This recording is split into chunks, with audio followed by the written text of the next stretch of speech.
안녕하십니까. 이양수의 계사입니다.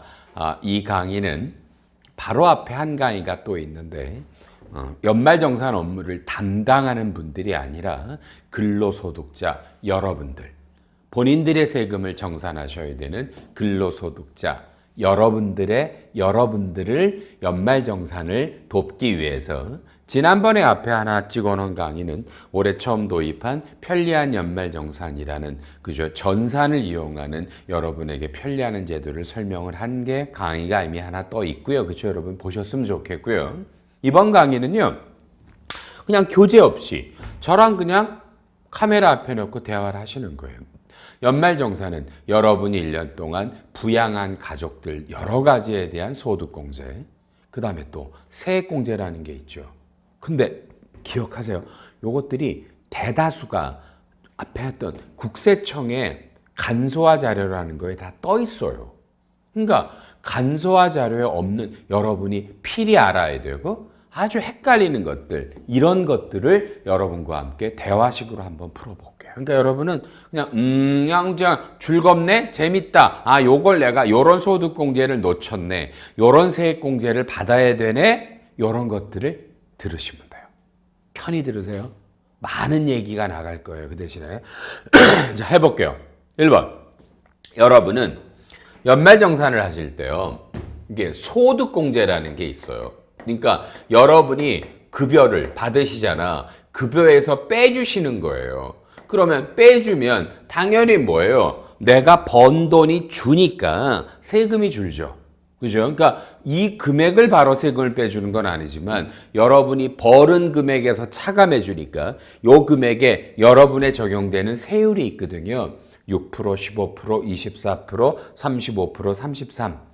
과세표준이라고 그래서요. 과세표준에 따라 우리나라 세금이 누진제예요. 한번 보자고요. 세율은 6%, 15%, 24%, 35%, 38%예요. 그런데 대다수 분들은 15%가 가장 많으세요. 우리나라에는요. 그 다음에 6이나 24가 있고 이 위쪽은 완전히 고액소득자들을 말하시니까요. 15%가 돼요. 그러니까 이 소득공제는 여러분이 이러한 공제에 따라 요 세율만큼 세금이 줄어들어요. 그런데 소득공제 중에 여러분이 가장 잊으시면 안 되는 게 바로 뭘까요? 인적공제라는 개념이 있어요. 그러니까 이 인적공제는 여러분이 급여를 받아서 누군가를 여러분 부양한다는 뜻 아니겠어요? 맞죠? 부양하는데 잘 보세요. 인적공제는 시작 기본공제라는 게 있고요. 추가공제가 있으세요. 웬만큼 다 하시는 거잖아. 그래서 저는 중요한 얘기를 할 거예요. 자, 보세요. 기본공제는요. 여러분들 본인 때문에 이 기본공제는 한 사람당 150만 원을 빼주는 제도인데 여러분들 150 공제가 되고요. 그 다음에 여러분의 배우자가 있으세요. 배우자가 있으세요. 근데 배우자는 여러분 다른 조건은 아무것도 없어요. 그냥 뭐만 있어요. 12월 31일 현재 법률연이에요. 그러니까 여러분 연도 중에 이혼하셨으면 어떡해요? 안 돼요. 결혼하셨는데 혼인신고 안 되시는 분도 역시 안 돼요. 사실혼이지 법률연이 아니에요. 그러니까 12월 말에 법적으로 배우자가 돼 있는 분이 공제가 되고요. 이분은 다른 거 없어요. 뭐요? 그냥 연간 소득 금액이 100만 원 이하라는 요건만 붙어요. 근데 요게 여러분이 어려워요. 여러분이 어려워요. 요게. 근데 이건 싸잡아서 하려고 그래요. 여러분, 이 기본공제에는 또 누가 있냐면요. 여러분, 직계 존속이 계세요. 자, 재밌어요. 빨리 보세요. 여러분, 직계 존속 제가 정의할게요. 제가 남자잖아요. 저의 아버지, 할아버지, 할머니, 어머니, 할아버지, 할머니 또 가요. 저 결혼했어요. 제 배우자의 아버지, 어머니, 할아버지, 할머니, 외할아버지, 외할머니. 여러분, 이 양쪽이 토탈하면 12명인 거 아세요? 이게 전부 다 여러분의 직계 존속에 해당돼요. 직계 존속에 해당돼요. 그러니까 친가 외가뿐만이 아니라 배우자의 친가 외가를 여러분이 다 공제받으실 수 있어요. 전제가 뭐예요? 그죠? 자, 봐요. 직계 존속은요. 똑같죠? 소득이 100만 원이 안 돼. 다만 나이가 60살이 넘으셔야 돼요. 이 나이는 주민번호로 따지시는 거라요. 아주 간단해요. 1955년 12월 31일 이전 출생자면 되는 거고요. 그죠? 그 다음에 가요. 여러분 여기에 뭐 생계라는 말이 나와요. 그러니까 이런 걸 우리가 소득 요건이라고 부르고요. 나이 요건이라고 부르고요. 생계 요건인데 자, 일단 순서대로 하는 게 맞잖아요. 지금부터 볼게요. 이거부터 하고 설명해야 되잖아요. 여러분 연간 소득 금액이 100만 원이라는 거가 여러분한테 어려운 건 당연한 말이에요. 여러분요. 자, 몇 가지만 알려드릴게요. 여러분의 배우자나 엄마, 이제 칠판. 그러니까 간단하게 메모해서 들으셔도 되고, 이렇게 음미하셔 들으셔도 돼요. 칠판. 여러분의 배우자나 엄마, 아빠가 1년에 이자나 배당이요. 그죠? 여러분요. 2천만 원 이하시면 여러분은 연간 소득 금액을 따질 때 이 숫자는 0원으로 돼요. 즉, 다른 소득이 없으시면 여러분, 엄마, 아빠 공제, 배우자 공제 받으셔도 돼요. 그러니까 전문 용어로요. 이런 게 분리과세라고 부르는 거예요. 여러분요. 외우세요. 엄마 배우자들은요. 이자 배당이 2천만 원 이하시면 이건 무조건 공제 받으셔도 돼요. 다른 소득이 없다면요. 요것만 외우시면 돼요. 분리과세. 그러니까 2천만 원이 넘어가면 안 되는데 문제는 여러분도 여러분의 엄마 아빠도 내가 1년에 이자 배당 얼마 받았나 지금은 모르세요. 내년 5월 되면 하는데. 그러니까 이건 그냥 엄마 아빠 감으로 물어보셔서 야, 나 넘는 것 같아. 그러면 받으시면 안 돼요. 이걸 받아 먹으면요. 국세청이 나중에 당연하게 걸려요. 그래서 여러분은 엄마 아빠 공제가 배제되고요. 가산세까지 얻어맞게 돼요. 가산세까지 얻어맞게 돼요. 괜히 받으실 필요 없죠? 얻어맞게 되니까. 그렇죠? 그 다음에요. 두 번째 보세요. 만약 여러분의 엄마 아빠가 배우자가 올해 퇴직을 하셨다. 퇴직금을 받으셨다. 그리고 근로소득이 있으시다. 아니 그러면 이건 당연히 100만 원 넘어가겠죠. 이런 건 뭐 당연히 안 받는 건 당연한 거예요. 월급을 받고 또 월급 받다 퇴직했다 이런 건 당연하니까 이건 공제가 안 되시는 건데요. 제일 중요한 건 뭐예요? 이제 연금이에요. 연금을 받으세요. 연금은 세 가지가 있어요. 국민연금을 받으신다. 개인연금을 받으신다. 퇴직연금을 받으신다. 여러분 이렇게 연금이 세 가지가 있는데 여러분 엄마한테 얘기하세요. 아빠한테. 엄마 국민연금 받으세요? 아버지 국민연금 받으세요? 그러면 여러분 혹시 모르시죠? 이분들이 국민연금관리공단이 공무원관리공단이 그죠? 교원이 군인이 이쪽 관리하는 공단이 여러분 연말정산을 해요. 연금 갖고도. 여러분 이 근로소득처럼 정산을 해요. 그래서 엄마 아빠한테 연금소득 원천징수 영수증이라는 거를 끊어주는데 이게 올해 매년 2월 말에 끊어줘요. 그럼 여기에 영수증에 보면 17번 난이 이게 연금 소득 금액이에요. 요 17번이 100이 넘어가면 안 되고 100이 안 넘으면 되는 거고요. 엄마 아빠한테 물어보면요. 근데요. 연금을 받는데도 희한하죠. 연금소득 원천징수 영수증이 없다는 분들이 있어요. 고민하지 마세요. 이거 없으시면요. 알아놓을래요? 소득 없는 거야. 옛날에 가입하신 분은 연금 세금이 없어요. 어려우니까 원천징수 영수증이 없다. 야 그러면 공제 대상이 되는 거예요. 다른 소득이 없으시면요. 조심하시고 근데 여러분 2월 말에 주니까 여러분은 이런 엄마 아빠 공제 신청을 1월에 하시는 거예요. 그렇죠? 조심하세요. 1월에 하니까 뭐예요? 1월에 하니까 여러분들은 뭐만 이거는 전년도 걸 한번 달래보세요. 2014년 거. 2014년 것도 똑같아요. 그래서 17번으로 확인하시면 엄마 아빠 공제가 되는 줄 아시고요. 또 갈게요. 여러분요 빨리요. 여러분의 엄마 아빠가 개인연금 아시죠? 여러분도 지금 내고 계시잖아. 노후 대비해서 개인연금 받으시면 되게 간단해. 빨리요. 1년에 연금을 받는 게 1200만 원 이하면 여러분은 소득 금액을 0원이야 엄마 아빠 공제 받으셔도 돼요. 엄마 아빠가 개인연금을 받으셔도 1년에 받으시는 숫자가 여러분 1200만 원 이하면요. 그냥 공제 받으셔도 돼요. 소득으로 보지 않아. 이런 게 분리과세라고요. 외우시면 돼요. 엄마 아빠 한 달에 100만 원 안 넘어? 그러면 그건 소득으로 안 보니까 다른 소득 없으시면 공제 받으셔도 되고요. 그 다음에 퇴직연금은요. 여러분이 퇴직금을 넣어서 연금으로 받는 걸 IRP 뭐 이런 말 들어보셨잖아요. 이건 무조건이에요. 퇴직금을 연금으로 받은 거 이거는 소득으로 안 봐요. 무조건 엄마 아빠 공제 받으셔도 돼요. 다른 소득 없으면. 요것만 알아놓으시면 엄마 아빠나 배우자를 따질 때 칠판 바꿔드릴게요. 연간 소득 금액이 100만 원 이하라는 거는 이렇게 금방 따르시게 돼 있어요. 이해되셨죠? 판단하시고요. 그 다음에 어려운 말 할게요, 여러분요. 어려운 말 할게요. 여러분 지금 요 생계 요건 해드릴게요. 이 생계 요건은 잘 보세요. 배우자는 처음부터 생계 요건이 없어요. 여러분, 그러니까 여러분 엄마 아빠 할머니 할아버지의 여러분 생계 요건이 뭔지 잘 잡으세요. 기가 막히죠. 빨리 칠판이요. 이건 주민등록이 함께 돼 있다를 뜻하는 건 아니에요. 개념이에요.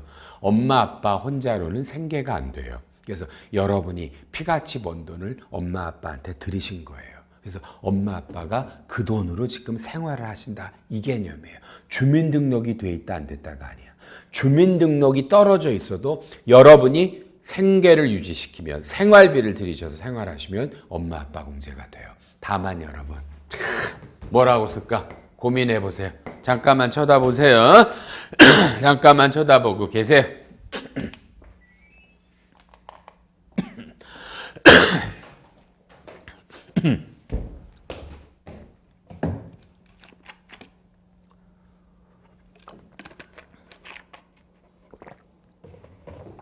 자, 보세요.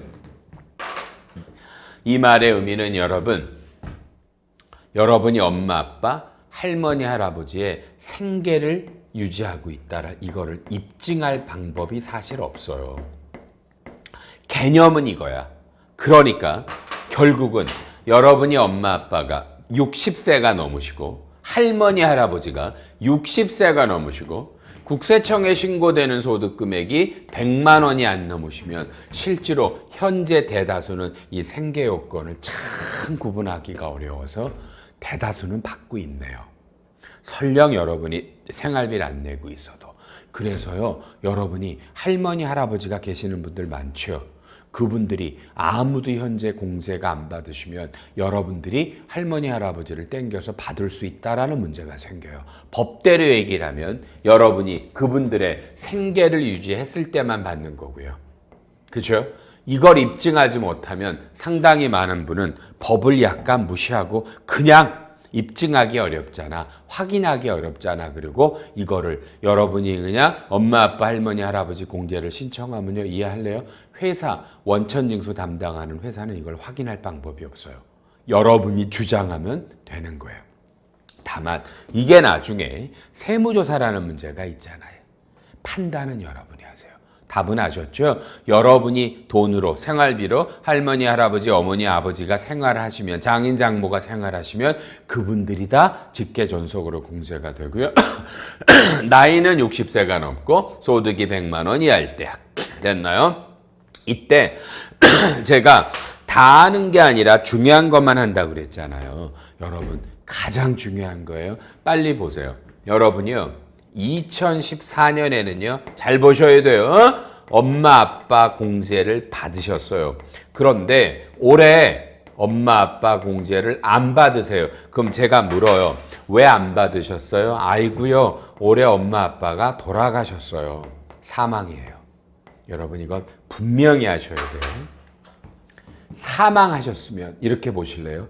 혹시 살아계셨더라면 우리가 뭐야? 살아계셨더라면 우리가 그죠? 이런 소득도 없고 나이가 맞아서 우리가 공제를 받을 수 있는 분은요. 여러분 그죠? 이건 돌아가셔도 요건 올해까지는 공제가 되니까 제발 공제 빼먹지 마세요. 공제 빼먹지 마세요. 공제를 받으셔야 돼요. 이해하셨죠? 올해까지는 공제가 받는데요. 다 이어오세요. 빨리요. 그리고요. 죄송해요. 제가 한번 여쭤봐도 되죠? 여러분, 어머니, 아버지 왜 돌아가셨어요? 혹시 암이세요? 말기암으로 고생하셨어요? 그러면요, 그런 분들은 장애인이라고 불러요. 우리가 말하는 말이에요. 장애인이라는 건요, 저기 팔다리 정신지체자 상위 군인들 장애자 맞지만 의학적인 중증 환자, 항시 치료를 요하는 중증 환자라는 게 있어요. 이게 말기암 환자, 백혈병 환자, 고엽제 환자들입니다. 이런 분들이면 이건 장애인이에요. 장애인은 잘 봐야 돼요, 여러분요. 장애인은 첫째, 나이 제한이 없어요. 그래서 엄마 아빠가 장애인이시고 이러면 60세가 안 되셔도 기본 공제 150이 되고요. 다만 장애인이지만 소득이 100만 원 이하라는 요건은 물론 구비하셔야 되는 거고요. 그러면 회계사님, 의학적인 중증 환자는 어떻게 판단해? 아주 간단해. 여러분, 병원에 가세요. 엄마 아빠가 치료하셨던 병원에 가면 위로 끌어드릴까요? 뭐라고 할까요? 장애인 증명서라는 게 있어요. 장애인 증명서라고요. 이건 병원에서 끌어주는 확인서예요. 병원에서 끌어주는 확인서인데 이거를 병원이 끊어주면 세법은 이걸 장애인으로 봐서 기가 막히죠. 나이 상관없이도 공제가 되고요. 장애인이면 기본 공제 말고 200만 원의 추가 공제를 또 받으시고요. 장애인이면 또 전액 공제 의료비라고 그래서요. 의료비도 상당히 많은 혜택을 더 보실 수 있어요. 그래서 이 장애인, 중증 환자, 말기암 환자들은 반드시 병원 가서 장애인 증명서를 받아 오시면 이런 혜택을 받아. 저는 이게 굉장히 중요해요. 그래서 올해 부모님이 돌아가셨을 때 올해까지는 공제를 받을 수 있다. 전년도도 받고 소득이 100 이하니까 장애인 증명서를 혹시 말기암 환자로 투병하시면 올해는 200만 원도 추가 공제가 되고 전액 공제니까 다시 대답 여러분요. 돌아가시지 않으셔도 지금 암으로 투병 중이신 분은요. 60세 안 돼도 장애인 증명서를 받아오면 150만 원 공제되고 200만 원 추가 공제되고 의료비가 전액 공제 의료비라는 혜택을 받아요. 이건 우리한테 대단히 중요한 거죠. 많은 동료분들에게 알려주세요. 모르시면 공제를 못 받아요. 모르시면 여러분만 손해를 본단 말이야. 공제를 해줄 수가 없어요. 본인이 신청을 안 하시니까.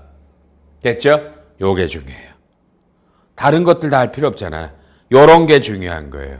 요런 게 중요한 거고요. 여러분요. 이해를 하셔야 되고요. 그리고 아시죠? 이런 거 할 때 이제 직계비속. 직계비속은 아들, 딸, 손자, 손녀, 외손녀, 외산자까지 되는데요. 여러분 이해하세요? 이런 아들, 딸, 손자, 손녀는 20세 이하고 그다음에 소득이 100만 원 이하입니다. 이건 여러분이 그냥 신청하면 회사가 프로그램으로 자동으로 알아서 공제 여부를 판단해 줘요.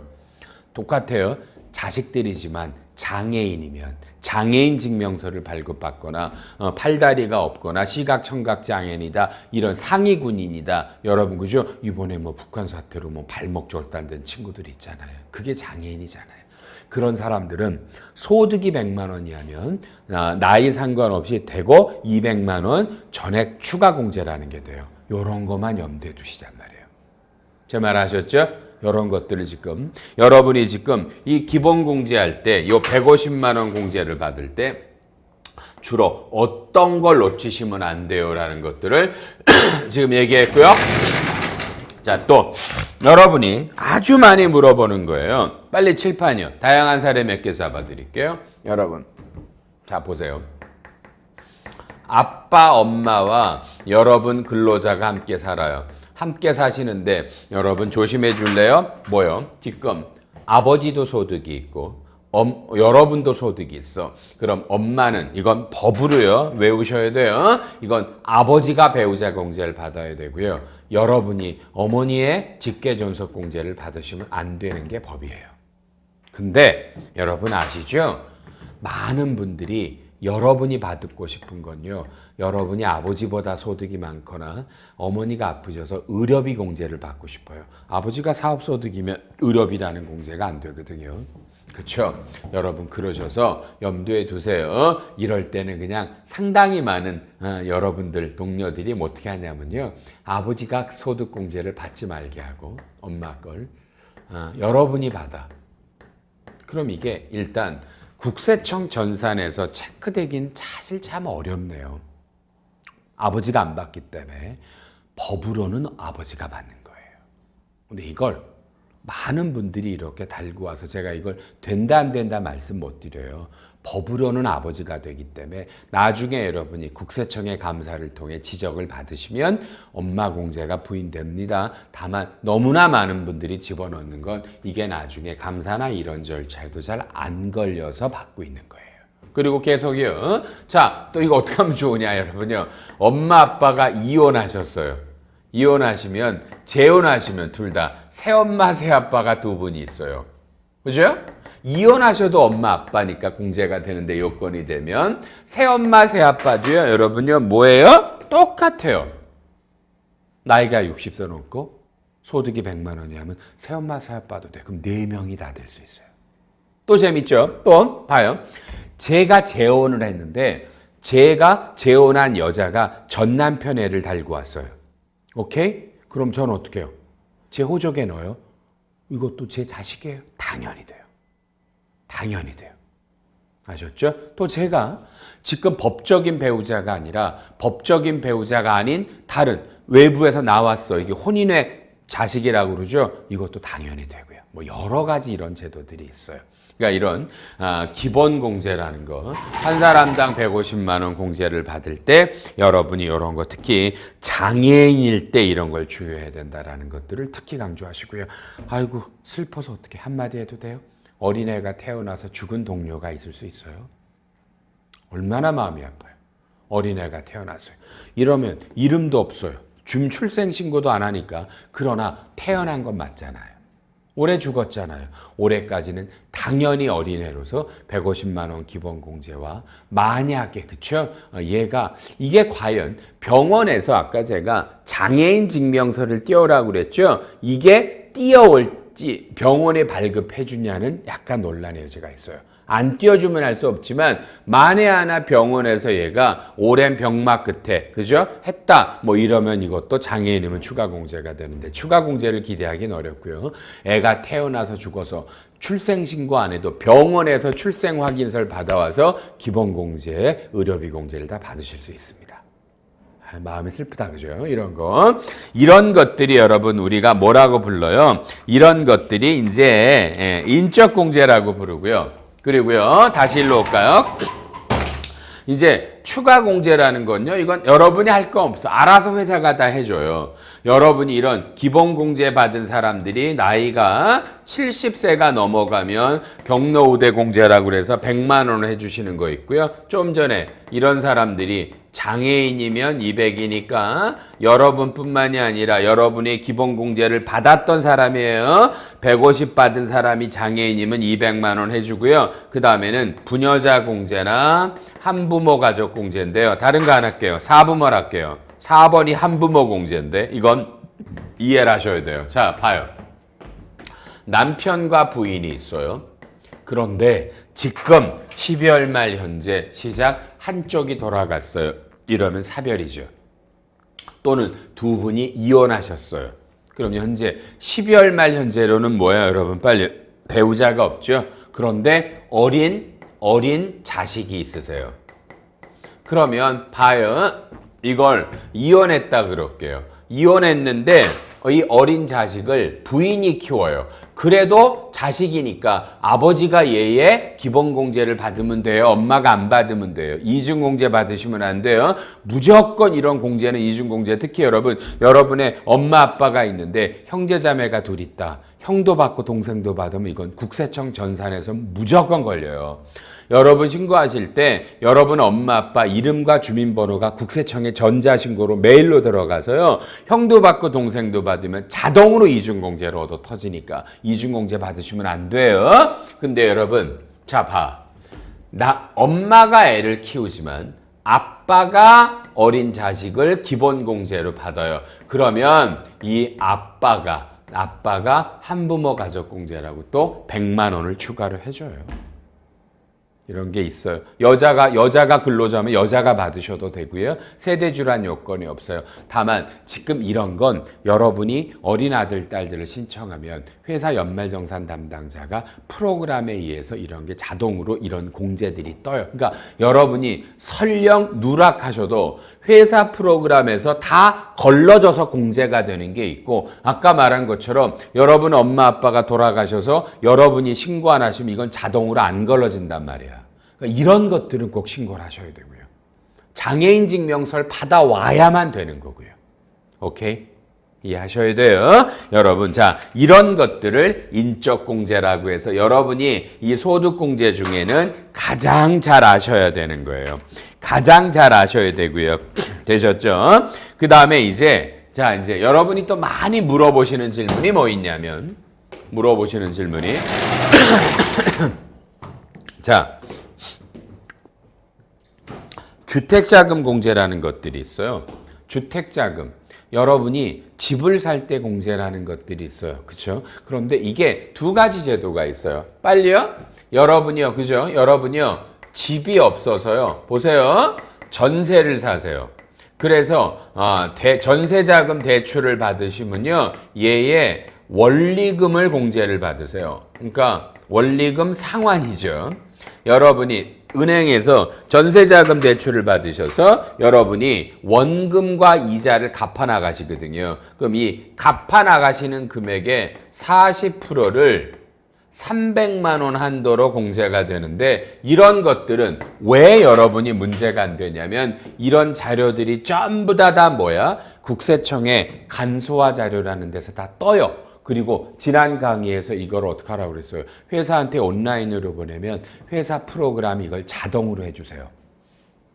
아셨죠? 그러니까 사실 이런 건 모르셔도 되는 거야. 그냥 국세청에서 내가 이런 제도를 몰라도 여러분 이름에 간소화 자료, 홈택스 들어가 기억나죠? 비회원을 눌러 로그인을 때리고 이름과 주민번호를 때리고 공인인증을 하고 편리한 연말정산에 들어가셔서 간소화 자료를 때리고 소득세 신고서를 연결해라 그러면 이런 모든 내용이 자동으로 떠요. 그리고 이걸 온라인으로 눌러 회사로 가! 명령을 주시면 이 모든 신고서, 명세서, 간소화 자료가 회사로 가니까 이런 건 가장 대표적으로 국세청에 떠 있단 말이에요. 그러니까 이런 건 여러분이 별로 관심이 없으셔도 자연히 공제가 돼요. 그 중요도가 떨어져요. 근데 여러분이 진짜 중요한 건 뭔지 아세요? 이거예요. 자, 칠판 잘 보셔야 돼요. 자, 이제 봐요. 이렇게 집이 없는 사람들이 이제 집을 사요. 그리고 이 집을 담보로 은행에서 장기라는 건 15년이에요. 차입금을 15년 이상 빌려서 차입하면 이자를 지급을 해요. 그죠? 그래서 이거는 달라. 이거는 집을 살 때 여러분, 이 집을 담보로 은행에서 돈을 빌렸고 이자만 공제가 돼. 이것도 일정한 금액의 한도들이 있어. 이런 것도 여러분은 모르셔도 돼. 이것들이 전부 다 간소화 자료 떠 있기 때문에 내시면 된단 말이에요. 그런데 여러분이 이런 건 좀 아셔야 될 것 같아요. 이런 건 두 가지만 아시기 바랄게요, 여러분요. 문제 되니까. 자, 여러분, 칠판. 자, 칠판.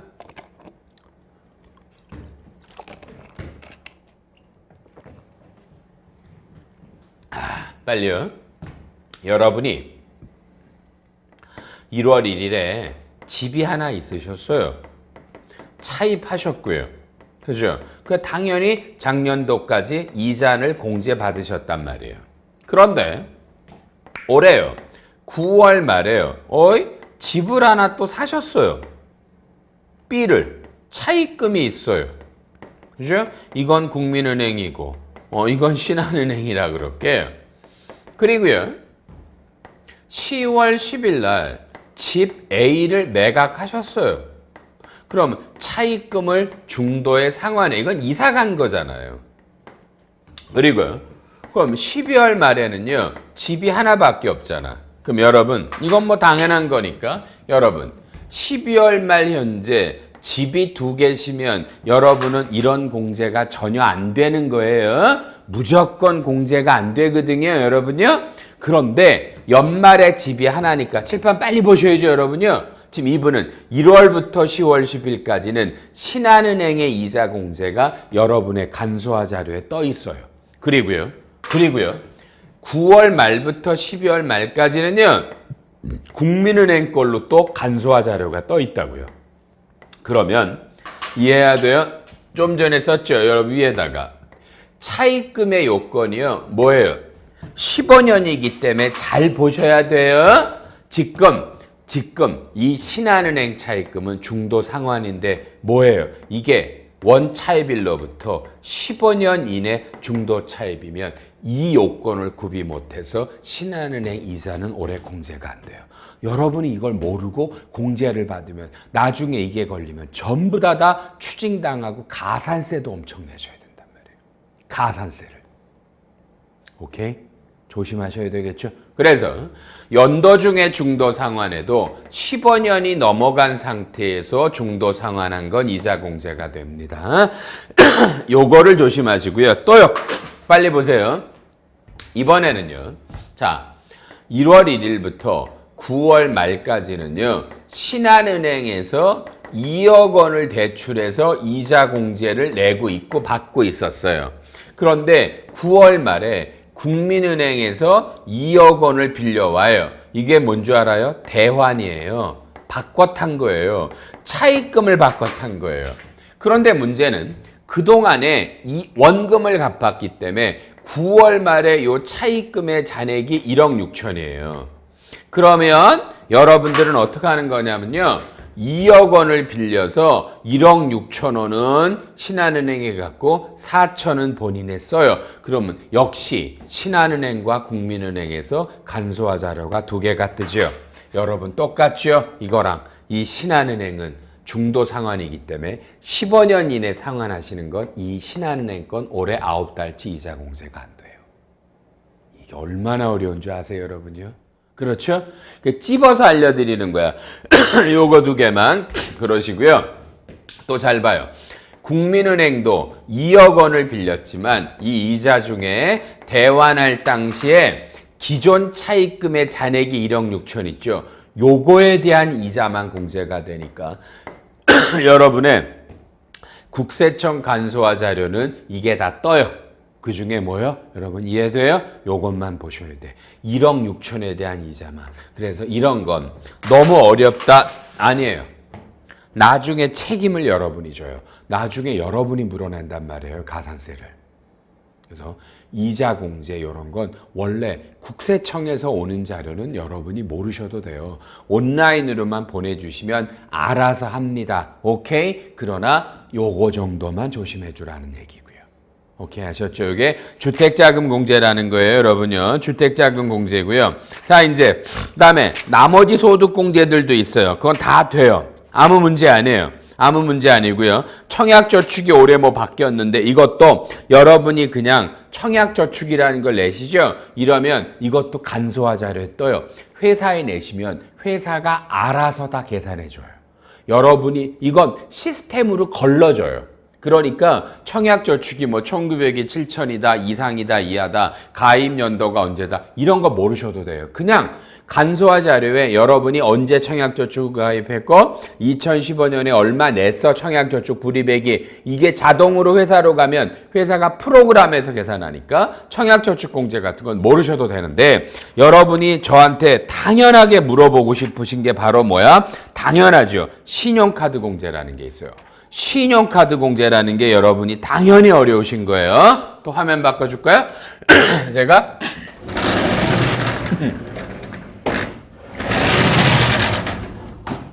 자, 중요한 거예요. 여러분, 우리가 여러분도 많이 해봤을 거야. 특히 여러분, 올해 2015년 연초에 신용카드 공제, 뭐 추가 공제율이다 이런 거 기억나시기 바랍니다. 대단히 어려우셨죠? 막 간소화 자료 가도 뭔지를 모르셨어요. 제일 난감했는데 아주 제가 깔끔하게 한번 잡아줄게요. 칠판 보세요.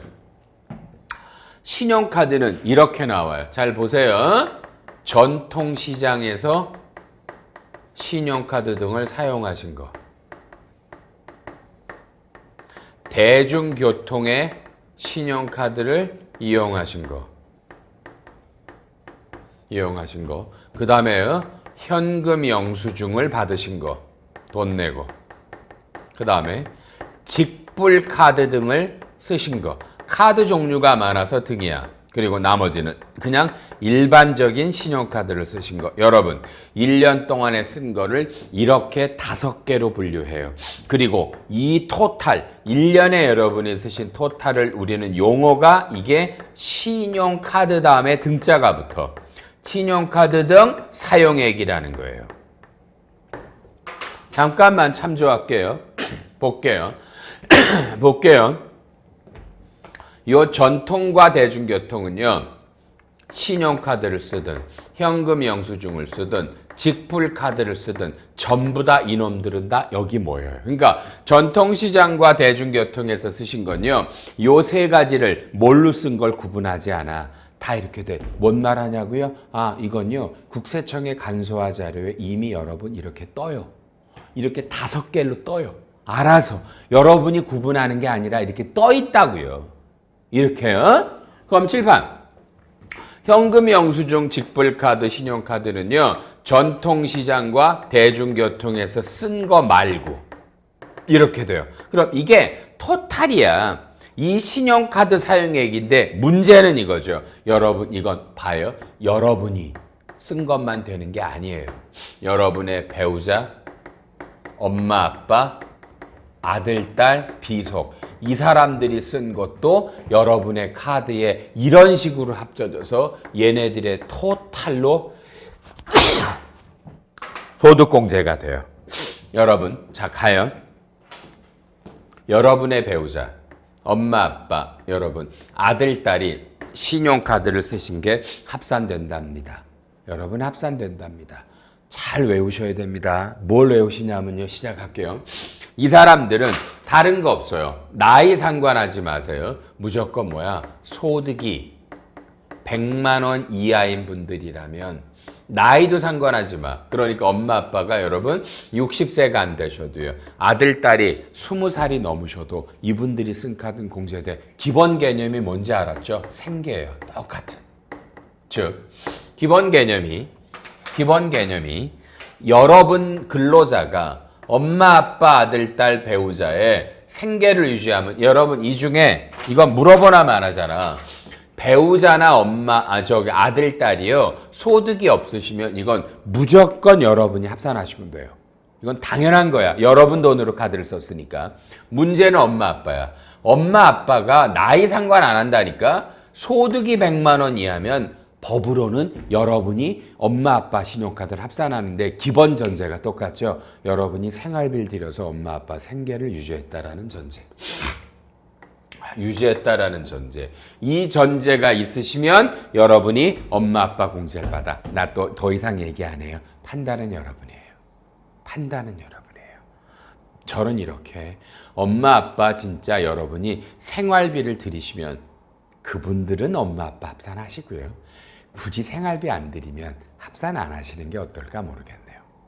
제 생각인지 모르겠어요, 여러분. 그래서 신용카드 공제는 여러분이 아니라 여러분의 이런 분들을 걸 요렇게 5분류로 합산해. 알았죠? 요렇게 합산한 게 뭐예요? 총급여액이라는 단어가 있어요.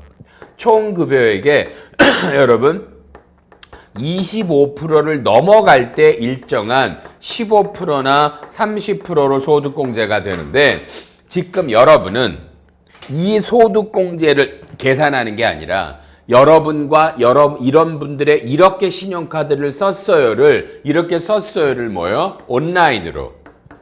그죠?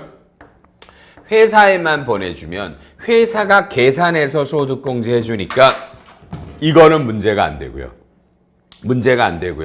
보내만 주세요. 합산하셔서. 그죠? 근데 여러분 문제가 뭐야? 이거죠. 기억나실 텐데 작년에 봐요. 2014년 연말에 2014년에 신용카드 등 토탈 사용하신 금액이 2013년에 사용액, 이건 본인 것만 갖고 따져요. 가족들 거 필요 없고요. 여러분이 쓰신 게 2014년에 쓰신 게 13보다 크고요. 2014 7월 1일부터 12월 말까지 추가 공제율이라는 개념이 들어와요. 추가 공제율을 사용하신 거 여러분, 자 칠판 잠깐만 보세요. 요 4개를 추가 공제율 사용분이라고 불러요. 요 4개를. 그러니까 2014년 하반기에 요 4개를 사용하신 금액이 2013년 1년치 사용한 액의 50%보다 초과되면 요거에 10%를 추가 공제한다라는 게 법이 나왔어요. 결론, 여러분 결국은 여러분이 이걸 굳이 아실 필요는 없는 거예요. 그럼 여러분은 작년에 내가 2014년 하반기에 이거를 쓴 거를 회사로 보냈죠. 간소화 자료에 떴으니까. 근데 여러분 지금 제가 하고 싶은 말은 이거야. 올해는 2015년이죠. 올해는 2015년 상반기에 사용하신 금액이 2013년에 1년치 50%에 10%가 되고요. 이건 똑같고요. 또 법이 하나 또 나온대요. 2015년 여러분 하반기에 사용하신 요 추가 공제율분이 2014년에 사용하신 금액의 50%보다 크시면 요건 20%, 상반기는 20%, 하반기는 20% 이런 공제를 여러분에게 해준다니까 여러분은 올해 거를 상반기, 하반기분이 신고 들어가는데 그냥 국세청에 간소화 자료에 있다고 그랬죠. 국세청이 이걸 다 띄워주실 거예요. 상반기 사용분, 하반기 사용분. 그러므로 여러분은 이런 개념이 있구나. 그래서 올해는 내가 간소화 자료에 들어가서 계산기 갖고 합산할 필요가 없단 말이에요. 그냥 국세청에 이 자료가 다 나오고요. 엄마 아빠 건 여러분이 확인하셔야 돼요. 불러오기라고 그래서 엄마 아빠 거 합산하셔야 돼요. 불러와서 확인하시고요. 그 다음에 상반기 하반기도 다 나와요. 국세청 간소화 자료에. 그걸 그냥 회사로만 보내주시면 되니까 올 초에 연말정산할 때 그런 리스크는 아무것도 없어요. 그냥 결론 쉬워졌다라고 말씀드리고 싶었던 거야. 그러니까 국세청 전산을 이용하시라고요. 간소화 자료에 다 있으니까. 다만 간소화 자료에는 여러분 것만 있잖아. 칠판 회계사님 왜요? 이 사람들 건 어디서 팔로우해? 이 사람들 거요. 간소화 자료에서 여러분요 불러오기가 있어요. 불러오기를 눌러서요. 여러분 엄마, 아빠 이름 주민번호, 배우자 이름 주민번호 이거 때리시면요. 컨펌하는 절차가 있어요. 국세청이 엄마, 아빠, 배우자한테 뭐가 날라가요. 핸드폰 같은 걸로요. 이런 사람이 당신의 자료를 보고 싶어 합니다. 허락하시겠습니까? 그럼 핸드폰으로 네 그러면 여러분 엄마, 아빠 거, 배우자 걸 열어보셔요. 간소화 자료를 여러분이 와. 그럼 그 자료를 여기다 갖다 붙이란 말이에요. 그리고요. 애기들은 20살 이하 건 확인서 없어도 열리고요. 20살 넘기면 확인해야 되고요. 이렇게 해서 취합해서 이 자료를 온라인으로 보내주시면 다른 건 없이 회사가 다 그냥 돌아가요. 뜻밖의 편해져요. 국세청의 편리한 연말정산이라는 제도를 이용하시라는 말이에요. 아셨죠? 이제 이런 신용카드 공제가 있었습니다를 여러분에게 말씀드리고 싶었고요. 그 다음에 다른 것들이 이제 다 국세청 거 들어와요. 그런 거 아실 필요 없어요. 그럼 이제 여러분이 이제 거의 마지막으로 가요. 나머지는요, 여러분이 그냥 기본 자료들만 보내주시면 회사가 알아서 해줘요. 그러니까 굳이 여러분이 모든 소득공제, 세액공제를 아실 필요는 사실 없는 거예요.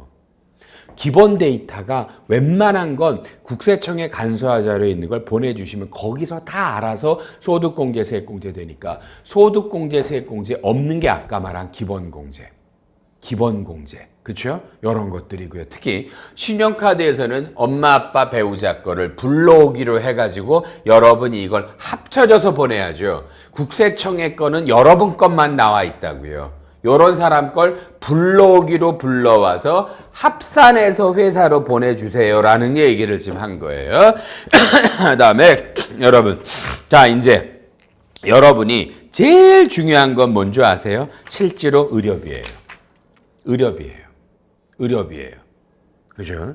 그러니까 연말정산 담당자들도 의료비나 기부금이 어려워요. 해드릴게요. 자. 의료비는 어려워요. 여러분 자체가 어려워서 연말정산 때 많은 에러가 생겨요.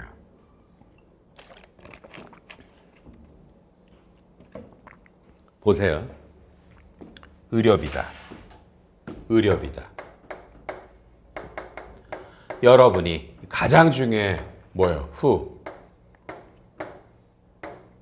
여러분 누구에 대한 의료비를 부담하시는 거예요?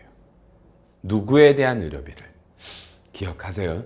기본공제 대상자를 위한 의료비를 여러분이 부담하실 때 공제를 받으실 수 있는 거예요. 다시 써달라고요? 그러죠. 그러죠. 뭐. 여러분 본인, 배우자, 엄마, 아버지, 할머니, 할아버지, 아들, 딸, 손자, 손녀, 형제, 자매, 그렇죠 여러분요? 이런 사람에 대한 의료비를 여러분 본인이 지출하셨더라면 여러분은 의료비 공제를 받으실 수 있는 거예요. 여러분은 이걸 먼저 결정하세요. 내가 올해 의료비 공제를 누구 걸 받을 거냐를 결정하시란 말이에요. 잘 보세요. 지금 여기서 여러분의 배우자가 여러분이고 소득이 있으셔도 돼요. 무조건 여러분의 배우자가 맞벌이라도 여러분이 의료비를 내시면 여러분이 의료비 공제를 받으실 수 있는 거고요. 똑같아요. 여러분의 존속, 이거 어떡하면 좋아? 존속이 계속 어려워서. 엄마, 아빠, 할머니, 할아버지가 계실 때는요. 소득이 있어도 되는데 이게 현실적으로 뭐예요? 또 생계 요건이 붙긴 붙어요. 그러니까 원래 논리적으로 말하면 어떤 엄마, 아빠냐면요. 여러분이 생활비를 들여서 생계가 유지되는 여러분의 엄마, 아빠에 대한 의료비를 여러분이 부담하면 되는데 제가 여러 번 했죠. 생계 요건 판단을 보류하겠다고요. 그럼 이렇게 가요. 그냥 여러분의 배우자, 엄마, 아빠, 아들, 딸, 형제, 자매 있으시면 여러분이 이 사람에 대한 의료비를 여러분이 지출하셨다라면 여러분은 이 사람에 대한 모든 의료비를 여러분이 공제받으실 수 있는데 여러분이 조심해야 될 건 뭐예요? 이거예요. 아버지가 아프셨는데 아들 1과 아들 2가 동시에 의료비가 나가도요. 의료비 공제도 자식 중에 한 사람만 받으세요. 둘 다 못 받아요. 오케이? 둘 다 못 받아요. 그러니까 이건 이 자식 중에 아버지에 대한 기본 공제 있잖아요. 150만 원. 이걸 만약에 자식 1이 받으시면 자식 1이 다 의료비도 받으셔야 돼요. 자식 2는 못 받아요.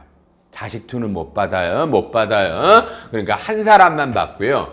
기본 공제를 안 받아들 때는 자식 1과 자식 2가 합의해서 한 사람만 받는데 숫자 재미있는 거 알려드릴게요.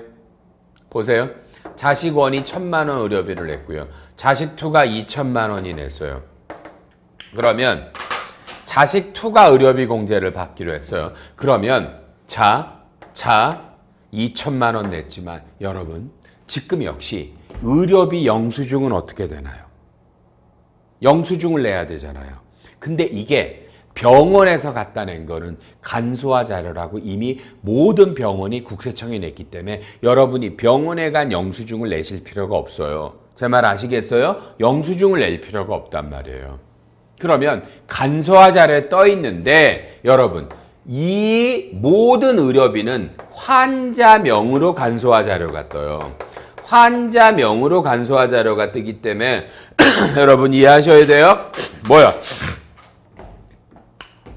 여러분의 배우자, 엄마, 아빠, 아들, 딸, 형제, 자매 의료비는 여러분이 아니라 빨리 어디 있다고요? 이 사람들의 간소화 자료에 떠 있어요. 그래서 어떻게 돼? 이 사람들 것도 여러분이 불러오기를 해야죠. 그렇죠? 불러오기를 해야 돼요. 불러오기를 해야 돼요. 불러오셔서 여러분들이 이 사람의 의료비들을 다 합산해서 회사로 제출해 주셔야 돼요. 합산해서 제출해 주셔야 돼요. 이해하셨죠? 그럼 봐봐. 지금 가운데 칠판이요. 이 사례 빨리 보세요. 지금 이 사례에서요.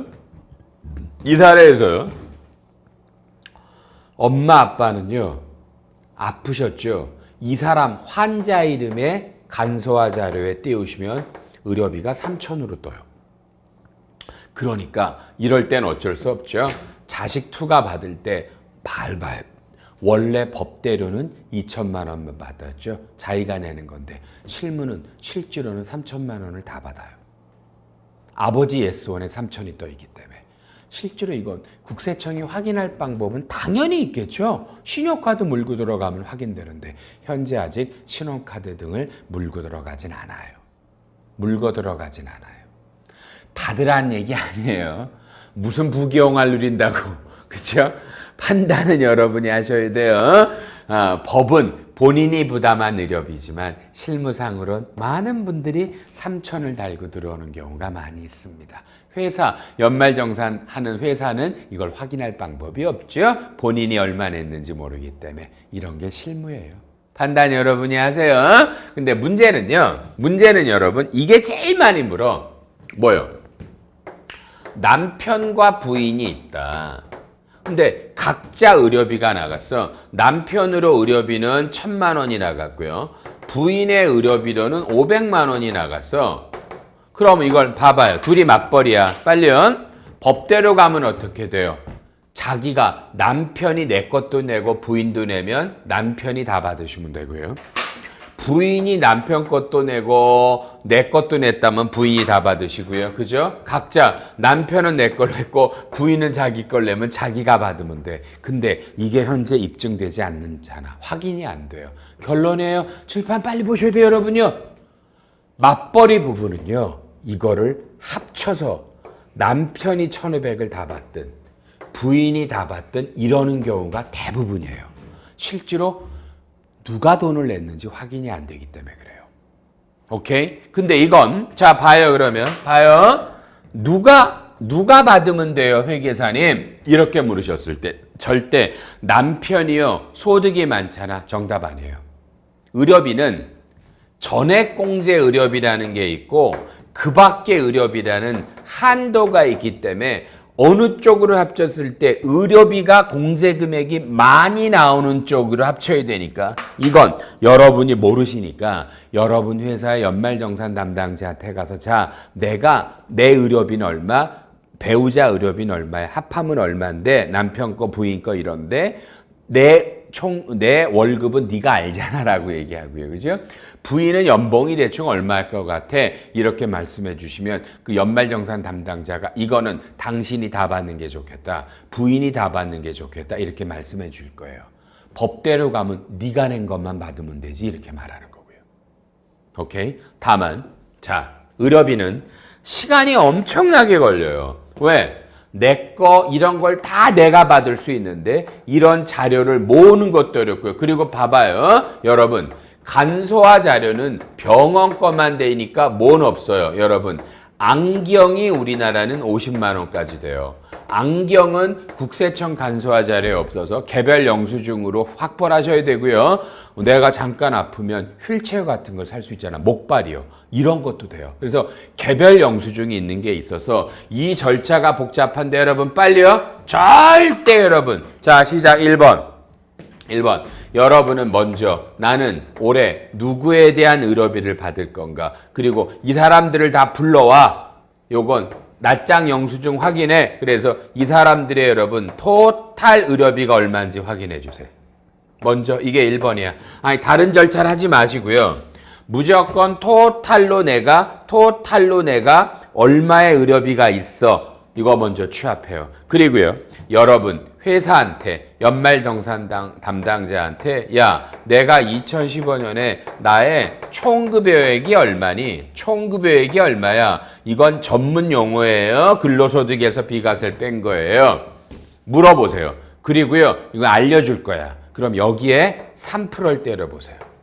그래서 여러분이 1년간 내내 이런 사람에 냈던 의료비 합계가 총급여액의 3%보다 여러분 만약에 적으면 이분은 한 푼도 의료비 공제가 없어요. 의료비 공제는 무조건 되는 게 아니에요. 총급여액의 3%가 넘어가야만 의료비가 되니까 여러분 그러면 굳이 이런 거 노력하실 필요 없잖아요. 어차피 의료비 공제가 안 돼요. 자, 내가 먼저 올해 나 배우자 엄마 아빠 아들 딸 내가 의료비 공제를 받고 싶은 사람의 합계가 얼마냐를 확인하세요. 여러분 건 간소화 자료에 있고 엄마 아빠 거 애들 거는 간소화 자료에서 불러오게 하시고요. 안경 이런 거 개별 영수증 합산해 주세요. 총급여액을 물어보세요. 회사한테. 적으면 3%보다 적으면 의료비 없어요. 의료비 아무것도 건들지 마세요. 어차피 공제 안 돼요. 다만 이게 넘어갔을 때만 의료비 공제액이 나오니까 그때는 공제액의 계산은 회사가 하니까 이런 사람들의 의료비가 얼마였어요? 안경 얼마 샀어요? 라는 내용만 회사로 보내주시면 돼요. 이게 온라인으로 보낼 때 의료비 지급 명세서라는 거 있죠. 그걸 작성해서 내주시면 되고 의료비, 안경, 휠체어산 영수증만 내주시면 돼요. 병원의 영수증은 바로 회사로 가요. 간소화 자료에서요. 이게 의료비예요. 요걸 여러분이 가장 많이 알고요. 그리고 하나 또요. 다른 건 이제 만류 설명할게요. 별로 뭐 쓰고 싶지 않아서. 다른 건 별로 바뀐 게 없는데 여러분 교육비 알죠? 일반 초등학교, 중학교, 고등학교 300, 대학교 900인데 하나 바뀐 거 아세요? 하나 바뀌었어요, 여러분요. 뭐 바뀌었는지 알아놓으세요. 시작할게요. 여러분 대안학교라고 들어보셨어요? 대안학교 있죠? 초중 고등학교를 일반 학교가 아니라 대안학교 다닐 때 이 의료비란다. 교육비가 원래 공제 안 됐는데 올해부터 공제가 돼요. 괜찮지 않으세요?